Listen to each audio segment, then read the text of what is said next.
Hey, it's Abigail Barrett here from Our Today with the lovely singer-songwriter Tenielle Young.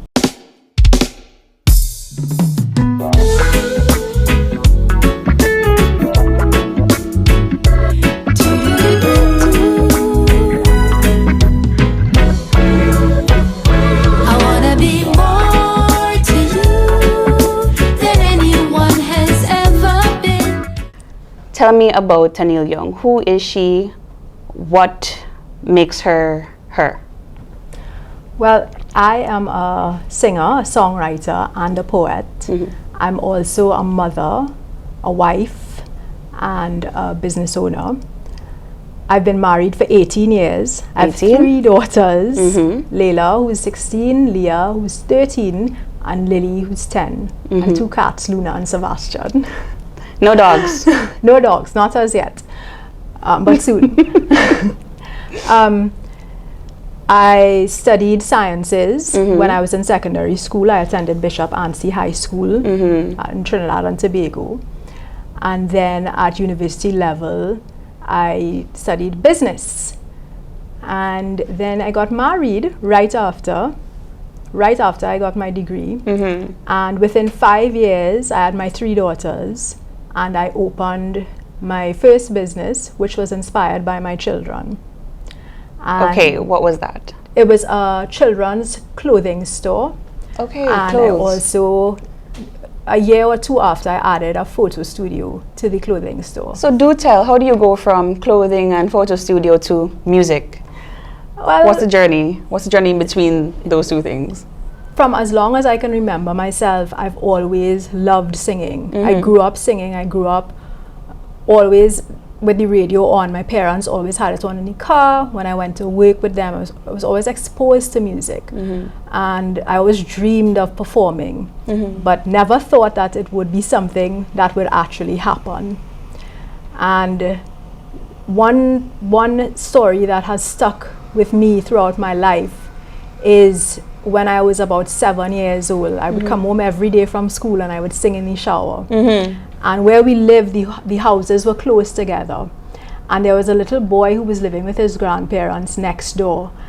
And one afternoon I was playing in the garden after I had showered, and his granny told me that her grandson comes out every afternoon to listen to me sing. Wow. And I just felt so special. Yeah, that somebody was enjoying my music. You had an audience at a young age. Before you knew. Yeah, I was 7 and he would have been about 5, and this is a cappella singing.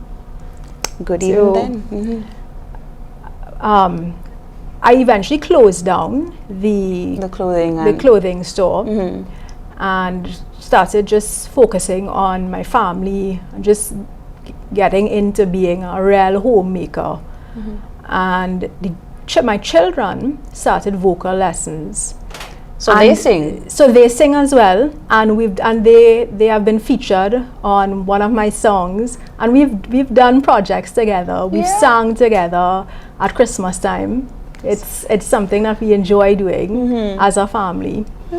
And so they were doing vocal lessons, and their vocal coach invited me to sing at a Christmas show in Trinidad at a place called Fiesta Plaza. I'll never forget the date and the time, December 7th, 2019 at around 7 p.m. And I did a cover of Bob Marley's Is This Love? And how I felt, I'll never forget how I felt when I was on stage performing. It's like, I have been missing out on this all my life. Right. And something just went off in my head, and I just felt like I have to pursue this passion. This is a sign from God. He gave me this opportunity so that I would go forth and continue on this journey. But I just think that nothing happens before its time. So I had to go through all those things. Yeah. Being a businesswoman, a mother, having my own business. I also worked with my family business as well, over the counter, interacting with people. And I think that experience has helped me to be on stage and to interact with people. Yeah. And that was where my journey began, December 2019, right before the onset of COVID. Right. I almost forgot that there was a pandemic. Yes. I don't know how I could have So my forgotten vocal classes continued online. Okay. So I really wanted to do this. So You were serious? You're just I like, was serious. I Yeah. was like, you know, I'm doing this. I was 40 at the time. Doesn't And- matter. Your passion was your passion from Yeah. when, and you had given it, you practically gave it up. Yes. Right? You almost forgot about it, for lack of better words, you know, for a little bit there, and then you were reminded through your children. That's right? why I say they've always been They've they were always- inspiration right. for opening my clothing store. Right. Because I couldn't get clothes for them in Trinidad, so that's where the That's a inspiration whole came other from. story. I don't even understand what you Yeah, that's another you interview. can't get clothes That's in- another interview. Right. Yeah. But okay, heading straight into, okay, you being reinvigorated then from that performance and being propelled right back into the musical space. Your EP, right, your very first EP, Dream. Yeah. Can you tell me a little bit about that and how that experience might have shaped your experience now with Wildflower? Okay. Well, before I speak about Dream, I started off doing covers. And my Oh. first project was a cover of Queen's I Want to Break Free. And I fondly refer to my cover as Break Free. And Freddie Mercury, who was the lead singer of Queen, he was a homosexual in the 80s and he sang this song. And my take on it was that he wanted to break free of what society thought of him, and I guess Right. what he thought of himself, being At ashamed. the time, right. And so for me, my cover was based on breaking free from the chains in my mind that I couldn't be a rock star. I Right. couldn't perform. I couldn't do all these things that I always dreamed of doing. And so my take on it was portraying myself in different roles, as a wife, as a mother, as a businesswoman. And I did a music video for it, so it was my first major project. And the video spoke about authenticity over perfection, self-love, and being your biggest cheerleader.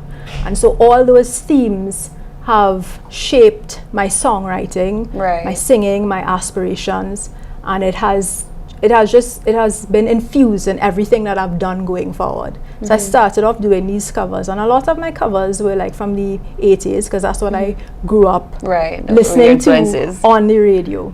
You know, speaking of, not to cut you, but do you have any influences from today's music, today's reggae, today's soul, today's rock music? Who are your favorites now? We all love Queen, but Who are my favorites now? I quite like Damian Marley. He did yeah. My Sweet Lord, he did a cover of that, and I really, really love that, and I love Wise Men. Okay. That so that Damian. was You know, a Marley's in the list. No shocker there. Yeah. But anybody else? I find Vybz Kartel quite intriguing and fascinating. Just how he has Intriguing. captured the public with, you know, not just his music but his personality. He is an interesting man. He's I find him. It's fascinating. So you like reggae and you like dancehall. I love reggae and I appreciate dancehall. I appreciate it. I appreciate right, all forms of music. Right. I understand what you're saying. Right. Yeah. Okay. So and I like Shensia too. I think she's done very well for herself. I could see you two doing a thing. I could see that happening. Anything is possible. But I love when people from the Caribbean do well. I feel proud, especially of Caribbean women who've done well and have made a name for themselves worldwide. So I feel pride. Same. But let's rally back around now to you finishing your EP, doing Wildflower, right? So, but yeah, Dream. So the title of that album, Dream, it was my dream, and that's where it came from. I figured. And, yeah, I figured. and Yeah. and also not just about my dream, but about inspiring other people, especially children and older women like myself, to go after their dream. Spread your wings and fly high and reach for your dreams. And that particular song is Dreams, is the title track off of that album. My children sang on it with me, and it's so nice. Beautiful. It featured steel pan, really a lovely song that I wrote 100% on my own. It was the first song that I wrote. How long did it take you? Yes, not long. First song? Yeah, not long. Probably like a week or two in and out of the studio. Okay, and natural? Yeah, and songwriting happens differently for everybody. And for me, that particular song, I wrote it in the studio. I was listening to a beat, and that's how I wrote it. Okay. But usually, I start off with a poem. I do a lot of journaling, and my journal entries take the form of a poem. And then that gets transformed into a song. So you try to make it rhyme and all of that is what you're saying? You'd write pretty much in lay person and then turn it into a song? Yeah, well, not really. I mean, poems don't always have to rhyme. Some of them do. True. Some of them do. But my poems usually, I do a lot of personification of nature. So I would compare like the ocean and the shore to a relationship between two people.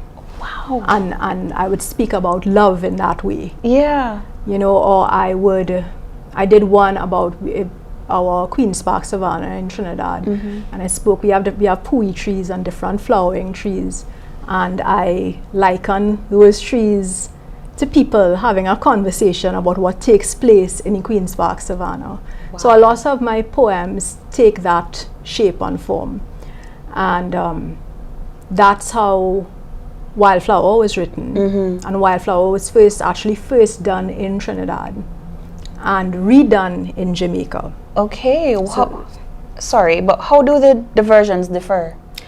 So the version done in Jamaica is done by my producer, Mikey Bennett. Yes. Who's amazing. Legend. And we added a bridge to the song that was taken straight from my poem, and a lot of Indian instrumentation was added to the song. Okay. So it feels and sounds more like me. So I actually call this song Wildflower Tenielle's version, because it really feels like me. Yeah. When I sing it, when I listen to it, and I'm so proud to share that song with the public, because it's really just a beautiful song, and it means so much to me for so many different reasons. It is me. Yeah. It is me. Amalgamation of all the parts of you coming together through song. And it is a journey. So the version I did in Trinidad is also beautiful, and I also appreciate it. But it speaks of me as an artist and how I have grown, and I have always been authentic about it. And I always, like I said in Break Free, I spoke about authenticity over perfection, because I believe that you inspire people by your authenticity and not by perfection. So how Wildflower has grown is how I have grown. So vocally I have grown from that version in Trinidad to the version in Jamaica. And I think life is about evolving and just becoming better at what you do, becoming a better version of yourself, while also appreciating those past versions of yourself. Right. Forgiving, celebrating all those versions of yourself, and accepting all those versions of yourself. And it's how we grow as human beings. It's how we become better. I love that. I love that very much. And it resonates with me as well. Which I guess is the point of it, learning from, these songs you've put together, how you've broken free from, I guess, other stereotypes. Mothers not able to come out and be more and do more. Yes. Once you become a mother, you're stuck. Or once you're doing this particular business model, you can't change it into something else or change directions altogether, because you're now doing music. And I guess maybe 10 years ago you wouldn't have seen yourself in this place. Never. Right. 10 years ago it was me I was a backstage mom. That is what I was doing. And backstage mom. You know, I would be there doing buns for my girls, putting on makeup. And it's not that I still do it and I enjoy it, and I enjoyed it back then. But two things can exist. I could be a backstage mom, and I could also perform on stage. And be a rock star. And be a rock star. I could be all those things. And that's a big part of my message to women out there, you know. Life, when you hit 40, life begins. You know, in your 20s and your 30s, you're still getting to know yourself. You're still getting to know who you are as a person. And I think in my 50s, I'll still be getting to know myself. Of course.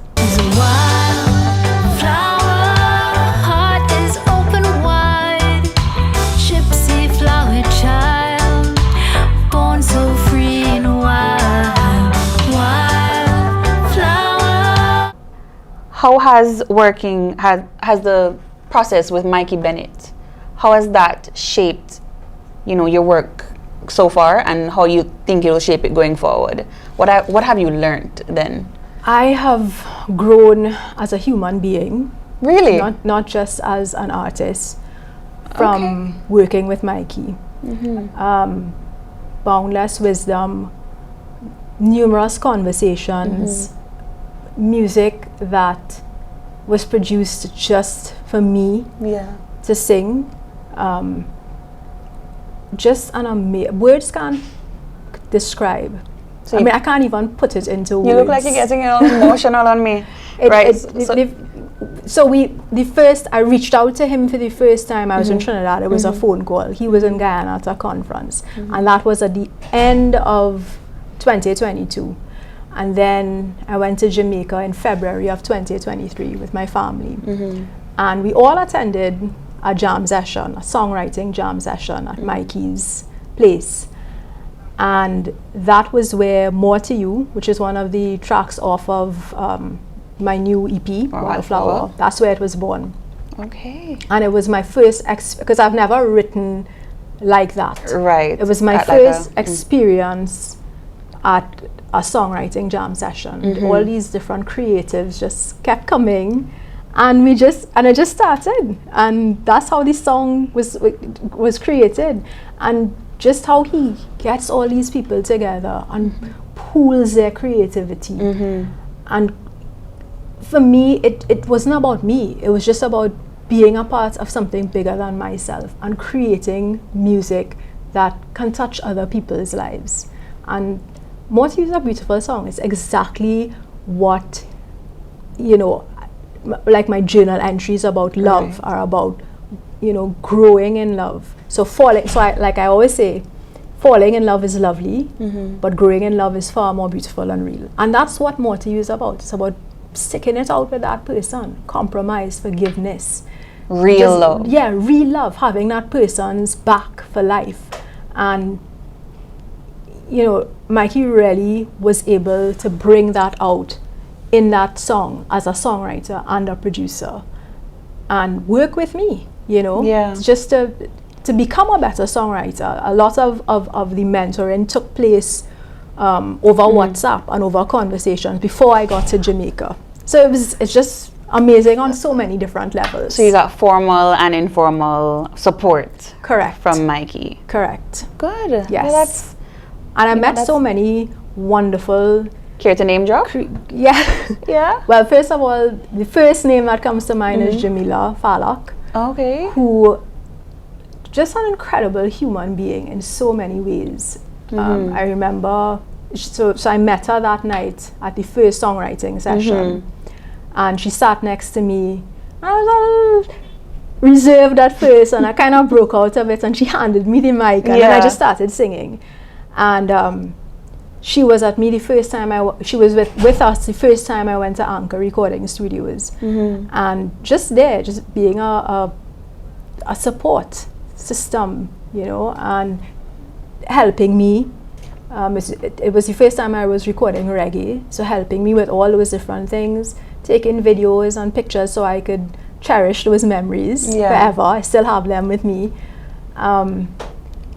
And just being exposed to her style of songwriting, Okay. which she has been she did write on some of the songs on this EP.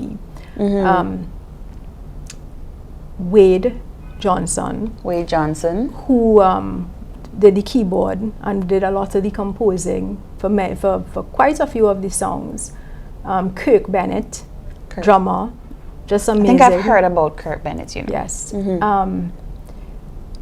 Jason Welsh, he did bass. They were all, I remember, instrumental. They were all instrumental, and I remember being in Anchor and Tough Gong when they were creating the tracks, and just sitting there and witnessing the song coming together. So I was really involved in the process. Before I put the vocals down, I was there.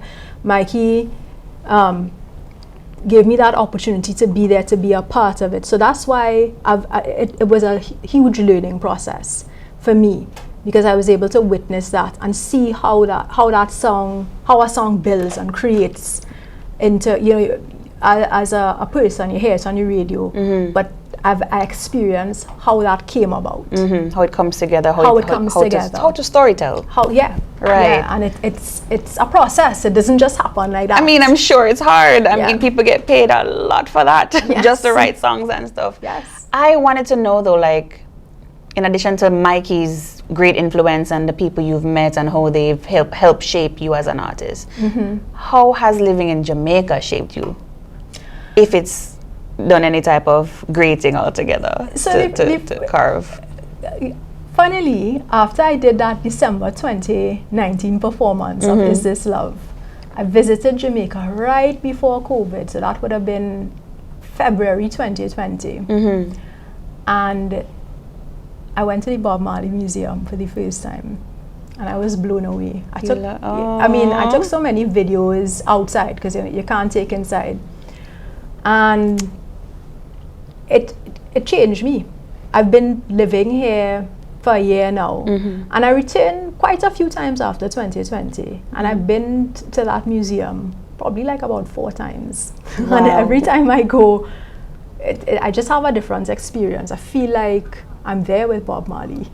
Wow. And I'm singing with Bob Marley and the Wailers. I had the opportunity to, before moving here, to feel the pride of the Jamaican people, and to witness the country's air of freedom, culture, purpose, beauty. So there's the hustle and bustle of Kingston, which I love. I've been to, I mean, I know it sounds kind of like a tourist, but I've been to the Bob Marley Museum, I've been to the craft market, I've been to Devon House, and these are places, maybe as a Jamaican, you live here, so you take it for granted, but I don't. I still feel that sense of, wow. And then there is nothing wrong with having the tourist experience. Yes. That in itself is what we're known for outside of here, just what you can get, the feeling you get when you come here. And I love that it's influenced you and you have an appreciation for it. I love that. And the fact that you can say it so openly, right? Hey, I came here, I learned something, it's not all bad, right, guys? And it's shaping you as an artist, right? You said you went to the Bob Marley Museum and had different experiences every time. I've never heard that before. Right? It resonates with me that you have that feeling. Every time I go, I learn something new, because when you actually go into the house, you have different tour guides, and everybody has a different take on it, and will give you some different information. That's true. That's true. true. And I cherish that. And then you go and you sit in the theater, you look at the movie, and you learn something new. And you've seen the movie? Well, there's a little clip that they, like a short film that they show at the end of the tour when you go to the museum. But I have seen the movie, which I thought was really well done, and I enjoyed a lot. I loved how, they showcase his trauma, and how he was searching for that sense of belonging, and how it shaped his music, and how he eventually found his way and started singing about things that were meaningful to him. His journey. Right. And I think that's so important. I think that's what you're doing here with Wildflower as well, right? Yes, your journey, how you came to be this this form of you, because again, this is Tenielle's album, EP, and there's Tenielle's song, which is the remake of Wildflower. There's a lot of you in it. There's a lot of your journey in it, and it's beautiful, right? Thank you. You're welcome. You're welcome. I'm not ashamed to say, although I do feel a way in saying that I only just learned of you this week, but at least I know of you. I know we can share your music, your talent, you as a person, because you're a beautiful person. Sitting here talking to you, it feels like I've known you for a very long time, even before the interview started, right? I love that we get to share this message with other people, the world. I wanted to ask you though, if there is anything you'd like to say to your fans and your new fans out there as it relates to Wildflower that we weren't able to cover. Well, there are many things that I would like to say. Okay. But, you know, because I have 3 daughters, and because of their ages, I've also, you know, had the privilege to meet many of their friends. And I love working with young people. I've worked with some young people in Trinidad as well, but I love interacting with them. I love what they have to say and their perspective on things. And many of them have been asking me about singing and songwriting. And one of the biggest pieces of advice that I would give would be that never lose that magic and that innocence that you felt or that you feel when you first start. That is what will propel you and keep you going. That magic that you feel, and just the innocence of what you're doing. Because in life, it's about the journey, not the destination. Right. And you're going to get hurt, you're going to hurt people, you're going to have expectations that are not met in whatever you're doing, not just being a singer-songwriter, in anything. And you have to hold on to that. I mean, that's what I do. And that's what keeps it fresh. You don't want to become cynical. Yeah. That, and you're never too much for anybody. You're never too much for anybody. And you're always enough for the right people. And that's the key thing, for the right people.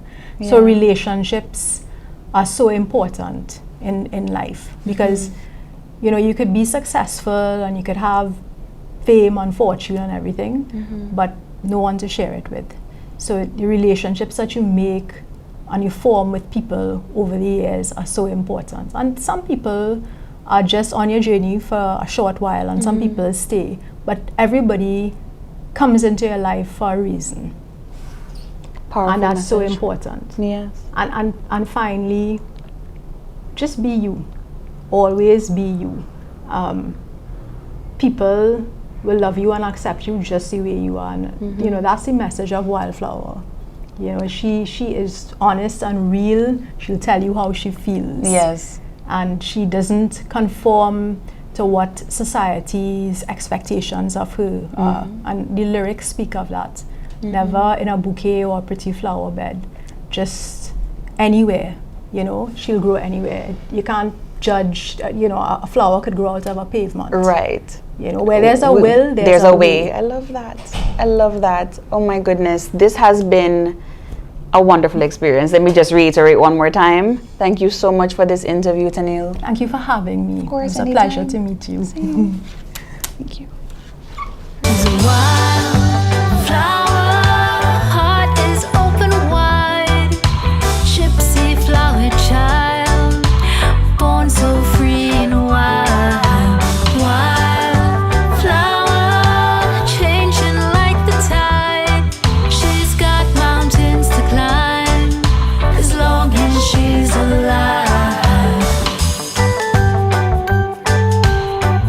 OurToday, inspiring your tomorrow.